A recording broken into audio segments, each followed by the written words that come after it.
Hello, welcome to Hat Trick. I am Jordan Dyler-Coltman, joined as always by Elliot Tanti and Braden Dyler-Coltman. We took the week off last week for Labor Day, and because it was the end of summer and we were still enjoying summer, but we are into September now officially, and we are only a couple weeks away from training camp getting started in the NHL. Very exciting, boys. Are we getting ready? Are we getting restless? Yeah. I could use hockey right about now. Football came back, NFL came back this week, and baseball's doing well. So I've got my fair share of sports in front of me. Yeah, it feels like there's a lot going on. I'm happy to announce that I am 2-0 in the first week of fantasy football this week, winning both my league games. So I just want to write about that. Yeah. Rock and roll. Well, we're not going to talk too much NFL. We're actually not going to talk any NFL this week. We probably will get to it at some point as the storylines start to unfold, but that is right that the NFL is back and Major League Baseball is getting closer and closer to the playoffs. We will talk Major League Baseball in our third topic today. We're going to talk a little bit of tennis, but we will start on the ice as we do part 2 of our Oilers offseason. Let's get to it without further ado. This is topic 1. So 2 weeks ago, we started a 3-part series dedicated to the Oilers offseason. If you are not an Oilers fan, I'm sorry for you. You may want to skip ahead, but if you are, like we are, then this is going to be probably the most exciting part of the show. We are going to talk about the defense. It has been a busy offseason for the defense. Last week we talked about the offense. Obviously, that's where the two big stars are, but the defense needs to be as important to the success of this team as anyone playing offense. We saw a little bit of that last year. Huge year last year for Darnell Nurse. Huge step forward. He's rewarded with a big extension that will come into effect next season. So that was part of the offseason, just getting him tied up long term. But he has one more year on his smaller deal, which left a little bit more cap space for Ken Holland to do some work. Obviously, a bit of controversy early in the offseason. We saw Adam Larsson taken by the Seattle Kraken. I think that surprised some people. That left a hole that needed to be filled, and that's kind of where the whole free agency thing set up for Ken Holland. He had an additional problem to solve that he may not have planned on. But let's get to it right away here. Elliot, I know you mentioned last week or 2 weeks ago that you felt like the defensive part of this was what was really going to stir up some controversy or some emotion in you. How do you feel the Oilers dealt with the defensive part of their roster this offseason? Yeah, I think like many fans, I'm really frustrated with where things ended up for the Edmonton Oilers this year. We saw remarkable growth in the front end and the forwards. We talked about that last week. The forwards will be better, but some of that betterness for the team is going to be pulled back because the defense, I think, is taking a step back. I'm going to point to a tweet from the Copper and Blue at Copper and Blue. The Edmonton Oilers, and this is the tweet, the Edmonton Oilers went from a capable D-core with youth and cost-controlled upside to one of the oldest, worst, and most expensive D groups in the league. And I can't help but agree with that. And you guys have limited me in our conversations about the Oilers to in a small box by saying, well, it's about the next 4 years. The Oilers are about winning right now. And I accept that. You know what? Leon Draisaitl's contract's up in 4 years. Connor's up in 5. They are in a win right now situation. But there is no margin in which you can judge the change that they've made to the back end of this team that tells me that they've done something that says they're in win now. Look, who comes back? Nurse, Berry, Russell, a couple of the bottom end guys. Who's out? Jones and Bear. Who's in? CC. Oh, and Lagesson. Or what's his name? Larson. So you've lost Jones, you've lost Bear, and you've lost Larson, and you've replaced them with Keith, CC, and a collection of other sort of bottom line blue liners. That, to me, straight across, is not an improvement on the defensive end. The last thing I'll say, because I want to be mindful of the fact that we're only supposed to be taking 5 minutes to this, is that if the idea is to win right now, the Duncan Keith trade, not only did we lose Jones in it, but we gave up a conditional draft pick, a third-round conditional draft pick, that turns into a second if the Oilers make the finals.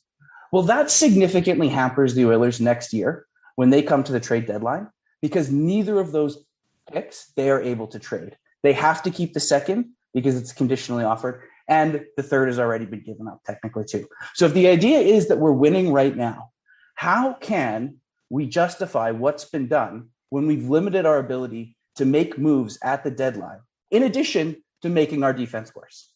That's my case, and that's my point, and that's why I'm frustrated about the defense this year. Okay, the prosecution rests. Braden, how do you feel about the defense? I disagree wholeheartedly with Elliot and the rest of the Oilers bandwagon that claims that the defense is going to be a problem next year. I think that it's hard. It's a hard pill to swallow. We lost hard, heavy hitting Adam Larson. He was. I disagree that we got older and in that, like, Cody Cece's 27. Bear's gone. Yes, Keith, that's going to be an older guy. Jordan pointed out something I'm going to leave up to him to point out on the whole Duncan Keith situation. But I think Cody Cece is going to be a surprise for a lot of Oilers fans. He had a bounce back year last year in Pittsburgh, put up I think he had like 19 points for a shortened season, 17 points for a shortened season, 18 plus minus. That's pretty damn good, I'd say. And I think the biggest thing for the Oilers on defense is that we had Tyson Berry's coming back, and that is that is really, really big continuity, I think, for our power play. That's all I want to say on that. I think it's big that we lost Ethan Bear, but we covered with Warren Fogle being the depth guy that we need. Ethan Bear made some boneheaded moves, turnovers in the postseason. Yeah, there's a lot of upside there, but I think that we had what we needed there. So bringing Warren Fogle was the right move. All right. Well, I think I come down partway between the two of you. I would argue that I think Elliot is a little bit more pessimistic than I am. I don't think that the Oilers' defense last year was as good as we think about it to be now. Like, I think we have this sort of weird thing we do as Oiler fans, or a lot of Oiler fans do, where it's like we have amnesia. It's like halfway through the offseason, we all reminisce about how great the team could have been last year. Yeah, how great they could have been, but they didn't ever perform defensively to their capabilities, with the exception, again, as I pointed out at the top, of Darnell Nurse, who for me is the only defenseman who gets a pass in the playoffs. Tyson Berry, huge part of the power play. I vouched for Tyson Berry all season long. Elliot wasn't as big a fan all season long last year. I do believe Tyson Berry made the Oilers better. Why? Because he adds an offensive element to Connor's game by having that outlet pass and that aggressive forecheck that we have not seen as long as Connor McDavid has been an Oiler. Having a defenseman like that makes you better. Look at Austin Matthews with Morgan Riley. Go look at any team Chris Pronger ever played on. Go look at what Scotty Niedermayer used to do. Look at the way those kind of offensive-minded defensemen have helped championship teams. I think Tyson Berry has that ability to increase the offensive output of his team. Does it hurt them sometimes defensively? Sure. But any forward-thinking defenseman is going to occasionally give up turnovers at the blue line or give up opportunities where they were pinching a little bit. But the upside that they add on the power play, the upside that they add in the offensive zone, I think can't be underestimated. Duncan Keith is a very old man. He's 38 years old. No one's going to pretend he's not. It's a 2-year deal. Yes, it's a chunk of change. It's $5.5 million. What is the one thing the Oilers have not had in the last almost full decade is a bona fide, genuine, veteran presence with a pedigree and a winning record. Duncan Keith is probably the most decorated defenseman currently playing in the NHL. We've already gone through the resume before. I think it's 3 or 4 Stanley Cups. He's won a Memorial Cup. He's won 2 or 3 gold medals at the Olympics. I don't have them in front of me, but the guy has literally won at every single level. I want that kind of experience sitting next to Darnell Nurse on the bench. I want that kind of experience sitting next to Connor McDavid and Leon Draisaitl on the bench. Someone who has seen it all. Is it a little bit of a premium? Hell yeah, it's a bit of a premium, but I don't believe that Duncan Keith is as bad as his last 2 years in Chicago would suggest. I also know that when we lost to Chicago, again with that amnesia, Oiler fans, Duncan Keith was a contributing factor to that loss in the playoffs. Why? Because he is difficult to play against, even at 38. I will just finish with this.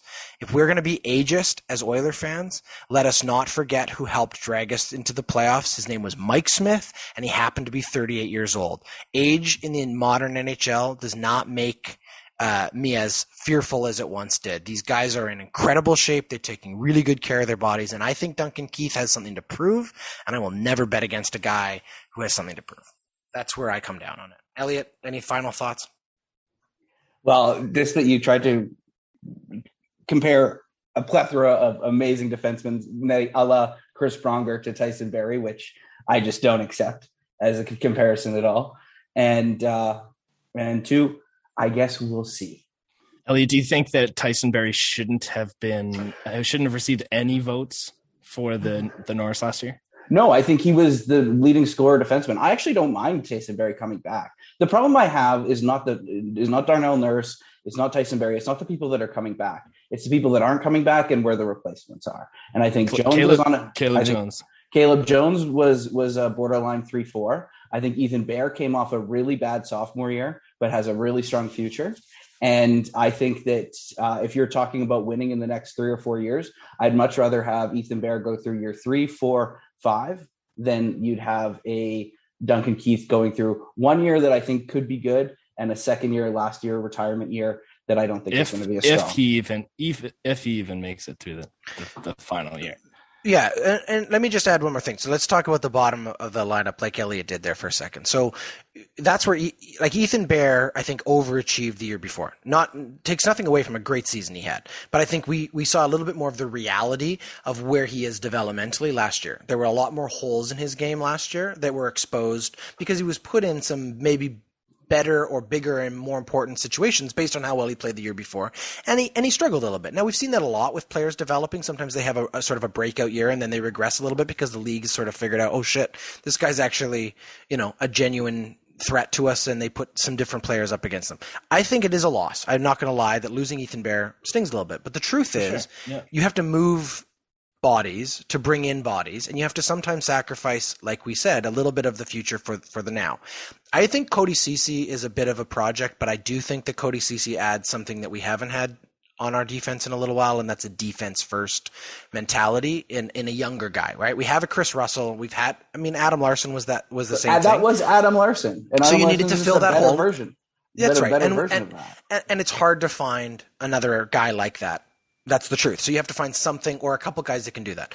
But you know what's funny about the Caleb Jones thing? That, again, is the amnesia part. Caleb Jones only played the minutes he played last year because Slater Cuckoo was hurt. Slater Cuckoo was meant to have that role, and we will have a healthy Slater Cuckoo going into next season, and then we'll really get to see whether or not he has what it takes to be the fourth line or the third pairing guy. And I think he is. I liked what we saw from him early in the season, and I certainly liked what I saw against Connor McDavid when he played for Chicago.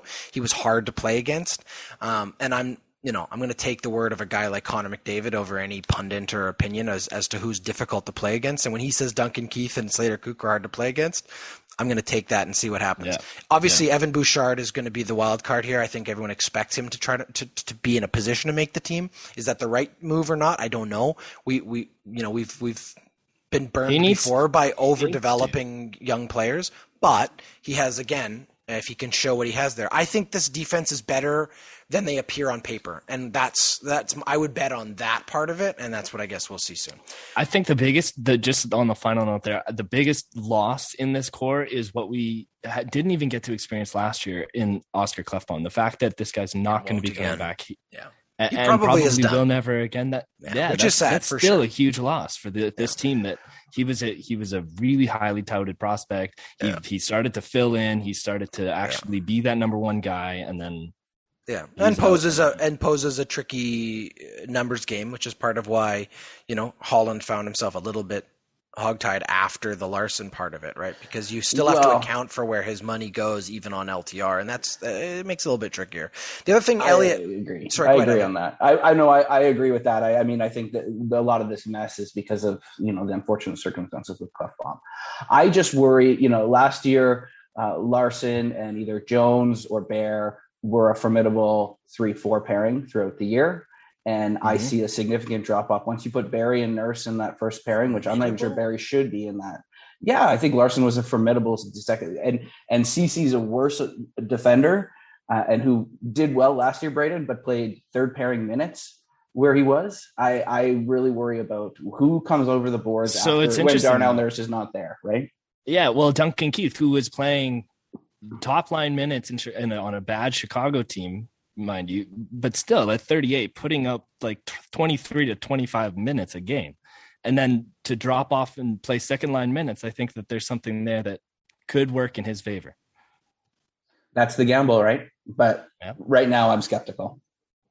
Also, just as a final thought, Elliot, you're talking about worrying about the trade deadline when it comes to trading draft picks. I hate to break it to you. The Oilers don't have any cap space for adding players that they're only going to trade draft picks for. If they're going to make trades at the trade deadline, it's going to be a body out for a body in. It's just the reality of it because they're going to have to move salary. So, yes, sure, you lost a couple chips. When you pay Duncan Keith $5 million a year and have Chicago not retain any salary, that's the kind of position that you put yourself in. Correct. So, and if Duncan Keith is the player that Ken Holland is betting he is, then that's the gamble you're willing to take. We're going to put a pin in it there because I know we could go on, and we will throughout the season. That was topic one. Do you or someone you know own a small business? Are you looking to grow or to reach new customers? Hey, why not let us help? Hattrick is looking for unique brands, businesses, and products to advertise on our show. You can find out how we can help spread the word about your business by contacting us on Facebook, Instagram, or Twitter. Okay, topic two. We're going to talk about a sport we haven't talked about in a very long time, but it's a sport that we may start finding ourselves talking more about, and that's kind of what we're going to get into here. Layla Fernandez, another Canadian woman, found herself in the finals at the U.S. Open. Only a year or two or however many, couple years ago, when Bianca Andreescu found herself winning the U.S. Open, and Canada has really come of age when it comes to tennis. Only a couple years ago, we were looking at Eugenie Bouchard and Milos Raonic, and obviously Vasek Pospisil were sort of the only names Canadians had to cheer for, and all of a sudden, in just a half a decade, the list it's just exploded. We've got Denis Shapovalov, Auger Aliassime, who also made the semifinal for the men's side of it at this tournament, and just an explosion of Canadian youngsters who are coming of age and coming with more and more wins to their names. Are we in the golden age of Canadian tennis, Braden? And what are your thoughts about the U.S. Open performances? I don't watch a lot of tennis, but yes, Jordan, I think that we are in the golden age because I don't think that Canadian tennis has ever had an age of tennis. So I think that this is all platinum, golden, silver ages of tennis. I think it's great. What it's proving is that the program is working, whatever, there's money there, there's resources. These younger athletes are starting to see the older athletes, like you had mentioned, and they're seeing that there's a place for them, and the competition is high. It's great, and it's awesome to see. I didn't watch much of the U.S. Open, but I did catch the finals, and I gotta say, this Fernandez is really special. Like the fact that she played a finals game on 9/11 and in New York, and at 19, like she was not even born when this tragedy took place. And for her to say what she did at the end of the match about resiliency and perseverance and finding that as so many New Yorkers did, I think was really, really impressive and special for her. Elliot? Yeah, I mean, I'm inclined to agree. I do have to take issue with the fact that you didn't mention Daniel Nestor, who is one of the foremost doubles partners of all time, and who has most Grand Slam wins of any Canadian, albeit in doubles and mixed doubles play, but really set the tone for, I think, Canadian tennis. And the other name that you missed is Milos Raonic, I think, and maybe I missed it when you said it, but another name that's been out there, that was out there and really big deal like 4 or 5 years ago. I do think we are in a golden age of tennis for Canadian, and I think it's just that because it's sustained success. I mean, I'd be really interested to see what is happening in Tennis Canada right now. What does it look like at the youth level? What does it look at the club level? Because I think for amateur sports, there's probably a model to build off of for other sports in this space right now, because it's clearly producing successful athletes. And what I will say, comparing these athletes of today to Daniel Nestor, is that singles is the highest form of the sport. And that's where we're seeing these names emerge, is in the single space, which is in and of itself really something really quite phenomenal as well too. So I'd be really interested to hear more about and learn more. And I think there's some value in learning more about what's happened at Tennis Canada, because it seems as though it's led to lots of success and sustained success, newer names coming through. It's not just one really successful star that skyrockets through and is a big name for a long time and then disappears. And then that's it. There's another Canadian star that's coming through either on the men's or the women's side. And that's really exciting, I think. Yeah, and I would also say I think one of the really cool parts of this whole story, and there was a great video essay today on, I guess, TSN. Michael Farber was the journalist who put it together, just talking about not only is it really exciting to see all of these young tennis stars starting to sort of come of age. A lot of them are teenagers, like you mentioned, Braden. I mean, Fernandez is 19. She was the woman she played against in the final who won was only 18. I mean, tennis is getting younger and younger, and so too are obviously the Canadians doing it. But what was really cool about the Michael Farber story was pointing out how so many of these young Canadian athletes have an immigrant story attached to them, whether they themselves are Canadian citizens born somewhere else. Denis Shapovalov was born in Israel to Canadian parents. Gabriela Dombrowski, who's one of the doubles, one of Canada's best doubles player, was born to two Soviet parents somewhere in Europe, but then, immigrated to Canada. Bianca Andreescu, born to Romanian parents, grew up in Romania. Aliassime, child of immigrants, and obviously Fernandez, child of an immigrant. So there's just this beautiful part of this story where people are coming to Canada or claiming their Canadian identity as part of their tennis career, when maybe there even are other options. The irony being the woman, again, that won the U.S. Open, Emma I can't even say it. I tried so hard. Raducanu, I think. Raducanu. That's how we'll say it. Raducanu. Sure. Emma Raducanu, I apologize if I butchered your name. You are the U.S. Open champion. However, yes, she claims international. She's from the U.K. She claims the United Kingdom as her nationality. She won it for the U.K. Guess where she was born, though? Toronto. So, again, British parents. But that's what's so cool about it is yes, we're in a golden age of Canadian tennis, but it also is just a wonderful example of how diverse and how unique the Canadian tennis culture is, and how many different people of different nationalities and different backgrounds, either their children or they themselves, have found a home in Canada and are representing Canada on such a high level in the tennis and sporting community. And I think it's awesome. And I also think, Fernandez, Braden, you're so right that her poise in the match itself, and it was a difficult match for her. I think she was exhausted after 2 weeks of a lot of tennis.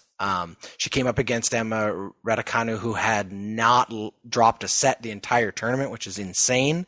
And also, just as a final note, because she should at least get some credit for this part of it, she had never beat a ranked player prior to entering the U.S. Open. So just an absolute miracle win for Emma Raducanu. But Layla Fernandez has such an amazing career ahead of her, and her poise in the match, but also her poise on the mic at the end.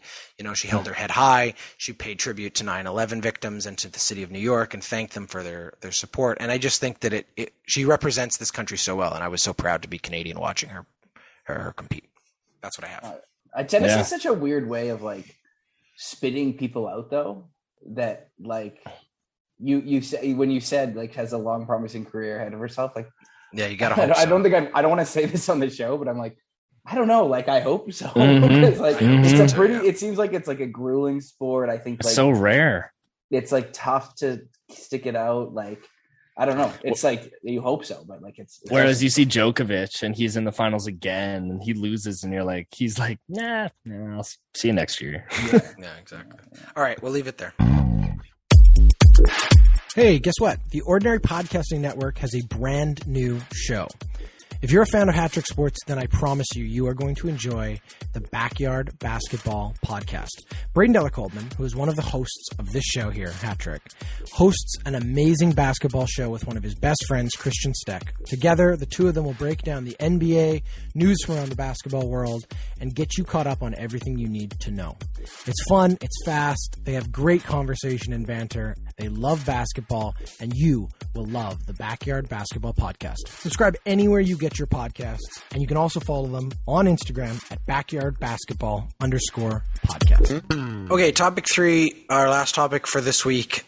We are going back to baseball. I know that I was very hard on baseball a few weeks ago. Both Elliot and Braden took great offense to the suggestion that somehow baseball might not be as popular as National Football League and the NBA. But we don't have to get into litigating that part of it, because right now the best Canadian team of any sport playing is the Toronto Blue Jays. And that I will not argue with. They had an unbelievable weekend against the Orioles. They beat them 11-10 in that looks like an exciting game. 11-10, my goodness. They were down. But then they went on a real exciting run yesterday, or on Saturday, I should say, 11-2, and then Sunday here, the 22-7. Am I reading that correctly, Braden? Mm-hmm. Yeah. Mm-hmm. So yeah, did the Orioles eventually just sort of pack up and go home? That's impressive. The Blue Jays find themselves in a playoff spot for the first time, I think, this season, I guess, or probably from very early on. They're back up, 9 games back of the Rays. But now a real serious contender for at least a home wildcard game. Is that right, Braden? How have the Blue Jays looked? Yeah. I know you're the most sort of rabid fan, but I know Elliot was enjoying some baseball this weekend too. Blue Jays are on a run. Yeah, they are. They've won I think their last 10 games, they're 9-1. Baltimore, it's funny. Baltimore has always kind of had our number this season, but they packed up and went home. Baltimore actually packed up and went home like at the beginning of the season, but fortunately for the Jays, they got to face them this weekend.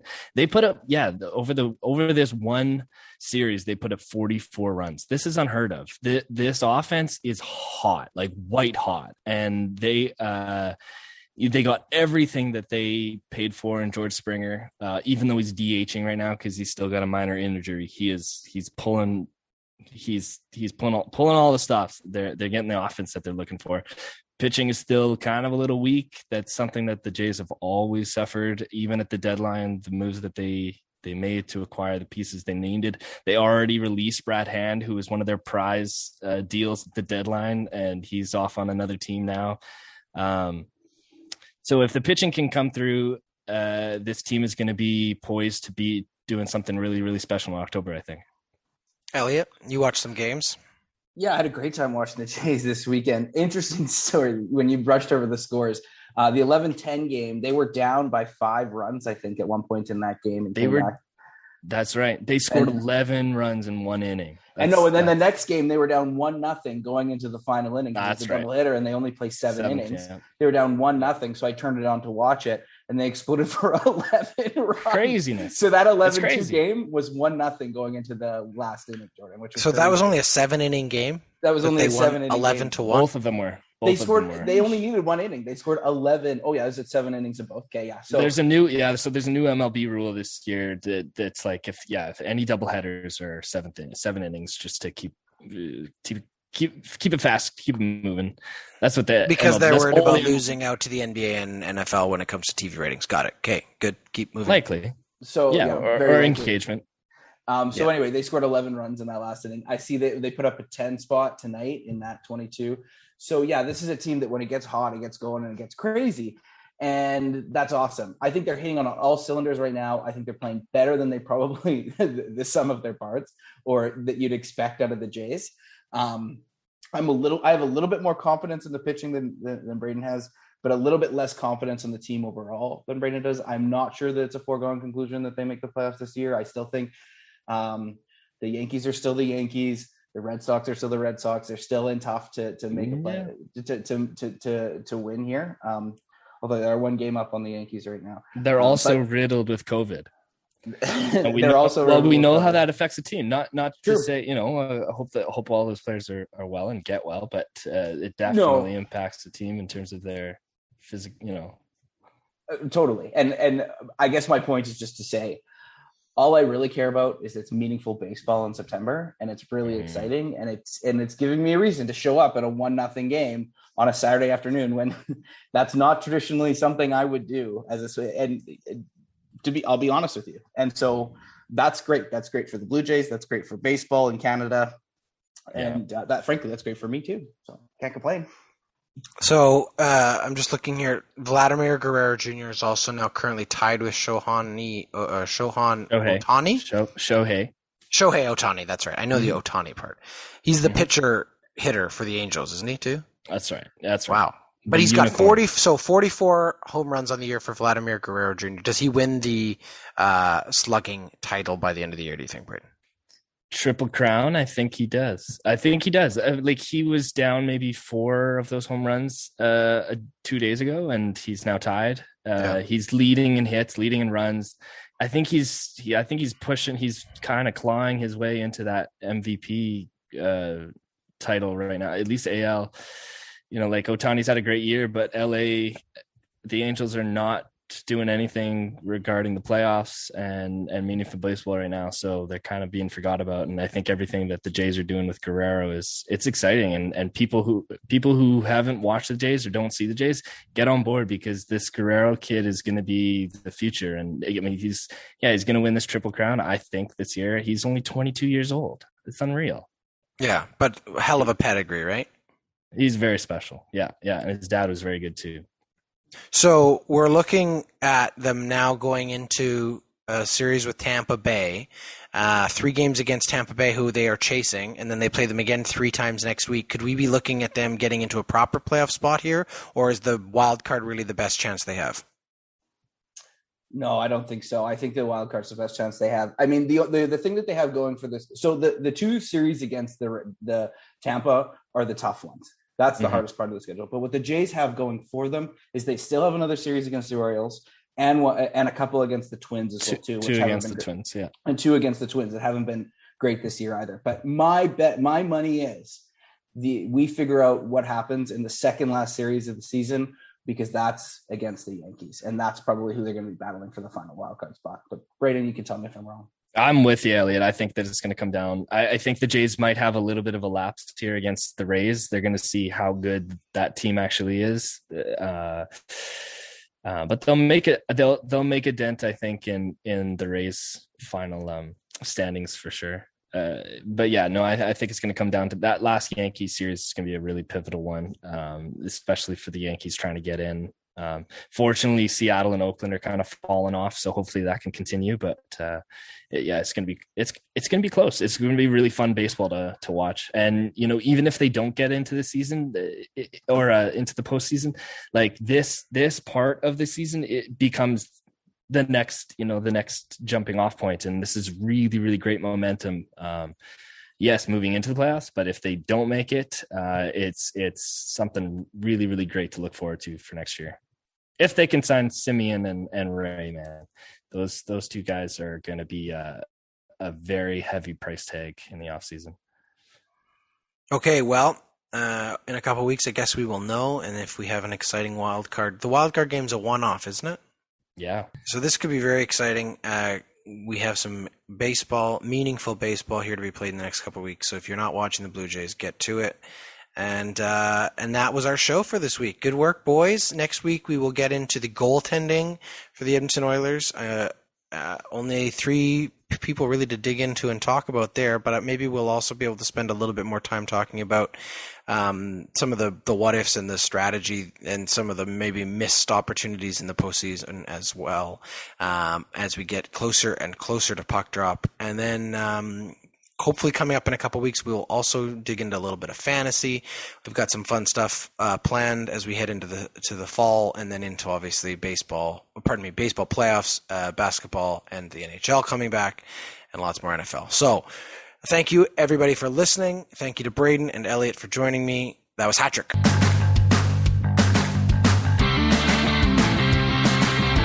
Hattrick is a member of the Ordinary Podcasting Network.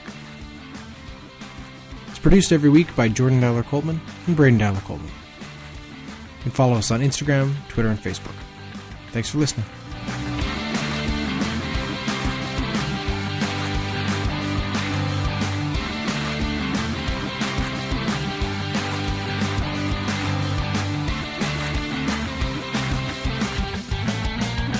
The Ordinary Podcasting Network wishes to acknowledge that the lands on which our conversations take place include Treaty 6 territory, the traditional meeting ground and home for many Indigenous peoples, including the Cree, Dene, Saulteaux, Blackfoot, Métis, and the Nakota Sioux peoples, as well as the unceded territories of the Coast Salish peoples, including the territories of the Musqueam, Squamish, and Tsleil-Waututh nations. We acknowledge the many First Nations, Métis, and Inuit whose footsteps have marked these lands for generations. And we extend our appreciation for the opportunity to live, create, and share stories on these territories. The Ordinary Podcasting Network intends to engage in conversations and dialogue which acknowledge that reconciliation is not a destination, but a journey, and that we remain committed to practicing our craft in a decolonized space.